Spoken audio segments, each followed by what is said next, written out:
dami pong mga nakipaglaban para po sa ating bansa.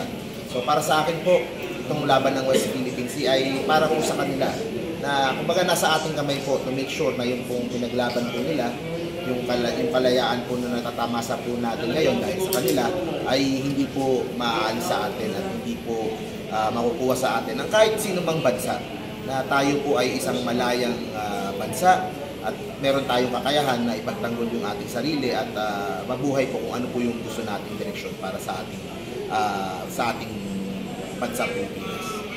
Follow-up question.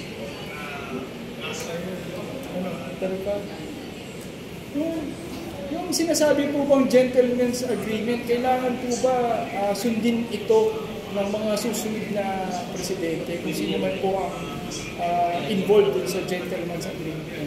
Una po, mali po ito dahil dapat kung meron mang agreement ay alam ng ating mga ahensya, alam ng mga kasama po natin sa gobyerno. Kasi po, hindi pwedeng isang tao lang nakakaalam. Kasi paano susunod yung po ating mga ahensya, at mga sundalo at mga tao dyan kung hindi po natin alam yung pinagkasunduan. Pangalawa, sinabi na naman ni PBBM na kung ano mang pag-uusap o agreement yan, he is canceling it. Kaya po, para sa akin ay wala na din pong visa yan kasi po kinancel na din ni PBBM. Pero maganda, ma-imbestigahan para malaman po kung ano talaga yung laman nito at paano nito na-compromise yung ating safety.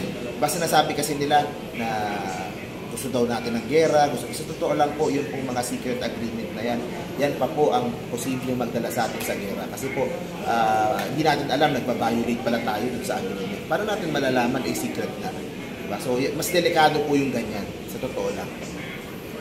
Bilang isang presidente po ba, may karapatan po ba ang kahit sino na itaya ang Pilipinas sa anumang agreement nito sa ibang bansa? Siyempre po bilang presidente, kung ano po yung direksyon niya para sa bansa, doon po tayo, yun yung ating pupuntahan.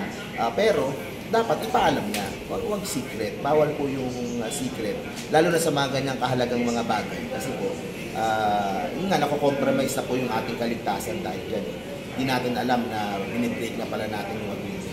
So sa akin naman, desisyon naman yan ng presidente. At sana maging eye-opener ito sa mga botante na importante yung boto nila kasi kung magkamali sila ng iboboto, maaari silang magluklok ng Pangulo na mas pinapangguran yung interes ng China kaysa sa ating Pilipinas, na mas ipagtatanggol pa yung mga nambubuli sa atin kaysa sa mga sarili nating kababayan. So sana maging lesson na ito na kapag bumoboto in the future ay bumoto ng tama at bumoto ng mga politiko na nasa puso po yung ating bansa at poprotektahan yung ating teritoryo.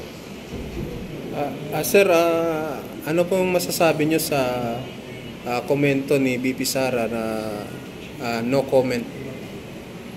Nakakalungkot po, nakakalungkot. Actually, karapatan naman ng kahit sino na hindi mag-comment sa mga bagay. Pero kasi po dahil sa kanyang no comment dito, ay mas lumalabas po yung kumbaga mas tumitindi yung hinala ng mga ibang tao na baka mas pumapabor siya sa mga interes ng pong China sa bansa kaysa po sa sarili po natin mga kababayan.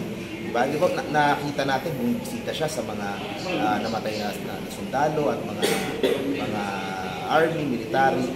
Maganda po 'yon na nakikisama siya sa pamilya ng mga bayani po natin na namatay para sa bansa. Pero paano naman po yung mga nabubuhay pa na mga nagbabantay, nagtatanggol diyan sa ating mga economic zone, sa ating teritoryo?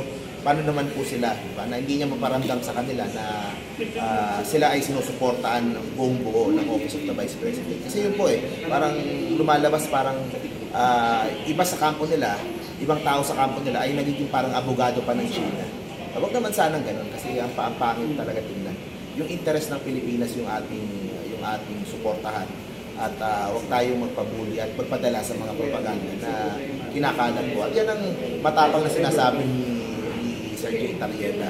Kaya masaya ako na na-meet ko siya kanina in person. Sir, ano masasabi natin sa patuloy po na sinasabi ng mga kababayan natin na duwag daw ang ating Pangulo dahil sa patuloy na pakikipag-alyansa sa iba't ibang bansa? Baliktad nga Si PBBM nga ang matapang kanito. Kasi sa totoo lang, itong direksyon ni PBBM, hindi naman to without risk, without possible consequences. Definitely, hindi natutuwa yung China sa ginagawa ni PBBM.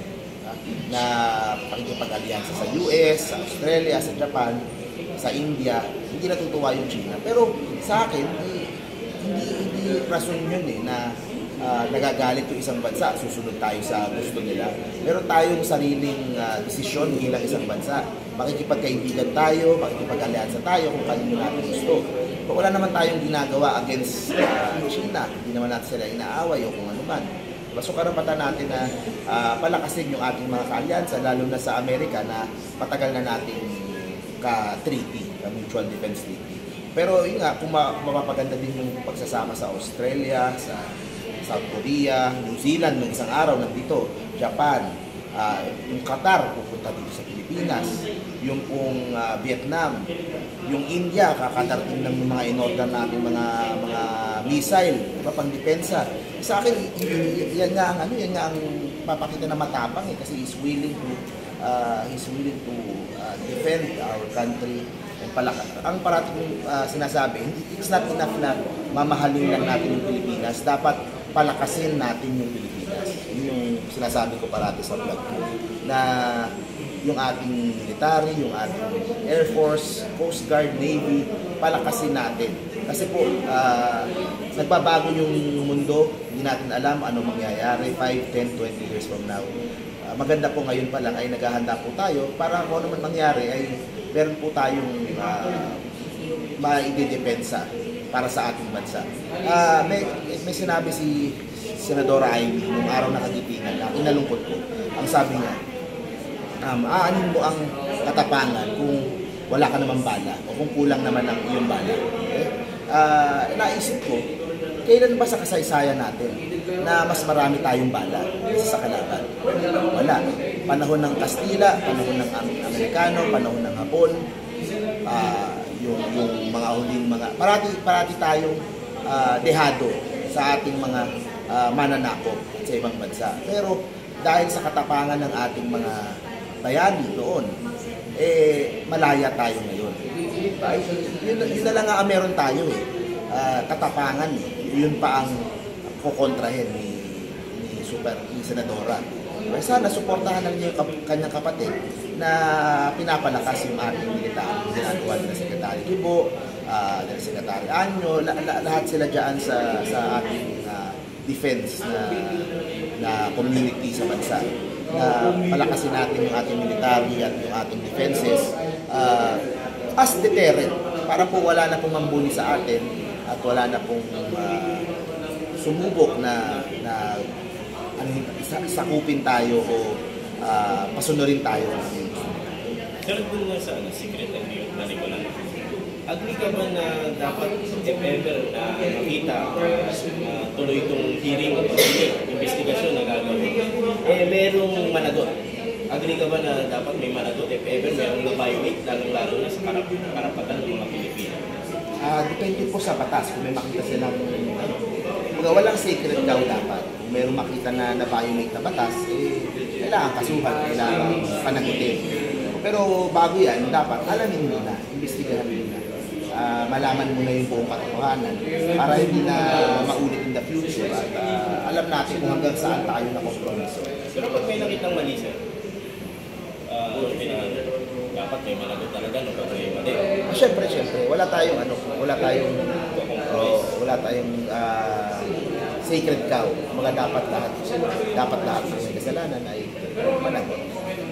Sir, mensahe nyo na lang po sa ating Pangulong Bongbong Marcos. Sa akin po maganda po ito na meron ganitong WPS na communication center. I think ako binabantayan ko yung mga ginagawa ng PBBM. Marami siyang mga nagagawang proyekto. I think meron lang konting kulangan pagdating sa communication sa publiko. Kasi yung kabilang kampo dyan magaling. Magaling sila sa disinformation, magaling sila sa mga kung ano nilalabas na news o peke o kung ano man yan. Diyan sila magaling. So, dapat yung communication ni PBB para malaman ng tao yung mga magagandang ginagawa niya ay mas mas damihan pa, mas gawing mas trending pa. Kumbaga para mas malaman ng bawat organization yung mga ginagawang proyekto. Mas more creative ways of informing the public lahat ng mga projects na ginagawa ng bahay, tapos yung sa ekonomiya, so lahat yun. Sana improve yung communications palalo para mas makita at malaman ng mga kababayan natin. Salamat, sir.